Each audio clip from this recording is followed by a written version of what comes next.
let's talk about the small cap category. I'm joined by Rohit, Seksaria, Equity Fund Manager, Sundaram Mutual.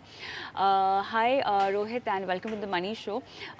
We are the crux of the discussion would be big bucks in small cap, and there is a question mark actually after this question. So, yeah, what is going to be your answer? Still opportunities for big bucks in small caps? What would you say? See, India is the fastest growing economy globally, and we expect it to remain the fastest growing economy over the next decade.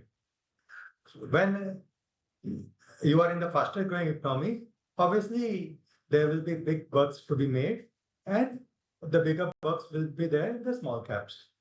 That's there, but obviously that's on a longer term time horizon. So for any longer term time horizon, small caps are still very good asset class to be in.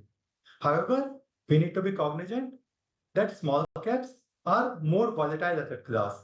So these are more suited for investors who have stomach for volatility. And if they can digest the volatility, obviously small caps will still give them great returns 8-10 years down the line. All right, Rohit. So, also when you talk about small cap, it has a potential to take your returns ahead. Large caps give you stability, mid caps give you growth, but small caps, is where you can participate in India's growth story. So, what's going to be your take on this entire scenario? See, right now, the one sector which we like the most is the financial services sector, especially the lending financials, banks and NBFCs. There we have seen healthy credit growth. Credit growth has slowed down a bit, but it still remains quite healthy. Asset quality has been okay, except for the unsecured retail. And this unsecured retail also was something which RBI had highlighted a year back. So banks had slowed down much earlier. So I don't think that's going to be a big problem. That's something which is well contained. And we are in an environment where RBI may be cutting rates, that may be giving positive sentiments to the lending financials. And overall, when we talk of the India growth story, this is the perfect beta play on the India growth story. And that's where we are overweight on the lending financials. Another area where we are overweight is on the IT services side. IT services have gone through a couple of years of downturn.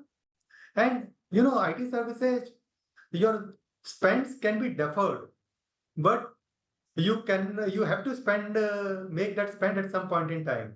So after a couple of years of deferral, those becomes a necessary spend. And that's what we are picking from the ground. That level of inquiries on the IT services have gone up. And that will translate to better order win, better order flows toward the year end, and better revenue growth next year.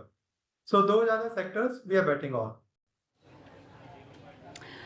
So all the investors now listening to you, Rohit, what will you tell them? There has been volatility in the market. It will definitely reflect on their funds performance. So how will you explain those investors who saw good returns in the last 3 to 4 years and now will be seeing a dip in their fund performance?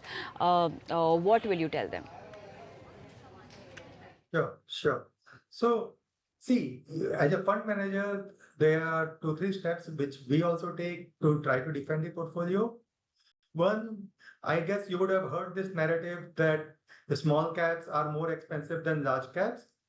At an index level, that might be true, that small cap index is more expensive than large caps. But when it comes to fund valuation, we take care that at my small cap fund level, the fund's valuation is almost at par with large caps. It's not too expensive compared to large caps. Second way we try to make it more defensive is in terms of sectoral choices. So when I'm overweight on IT services sector, that also helps in increasing the defensiveness of the portfolio, and that helps in protecting the returns. Third way, which some of the guys do, is taking cash calls. But we as a fund house, we don't take cash calls. We are always 95% invested, maximum 5% is what we take cash calls. And that's where we are today. All right, Rohit, last question to you. It's an active fund that you're handling, but then what's your take on having a passive small cap fund? See, passive, I would suggest someone more on the large cap side where the alpha creation opportunities are there. In a small cap over a 5 to 10 year period, I would believe that active fund should be able to beat the benchmarks. As a small cap, the advantage is the universe is big. The universe to pick stocks is quite big, and from there we need to generate alpha. So alpha generating opportunities are much higher in small caps. So for in the small and mid cap side, I would suggest investor to invest in the active funds. If the investors want to go on passive, that should be more on the large cap side, where the alpha creation opportunities get limited. All right, I think that will be all. Thank you so much, Rohit, for taking time out and having this conversation with us today. Thank you. If you like this video, then like, share and subscribe to ET Now.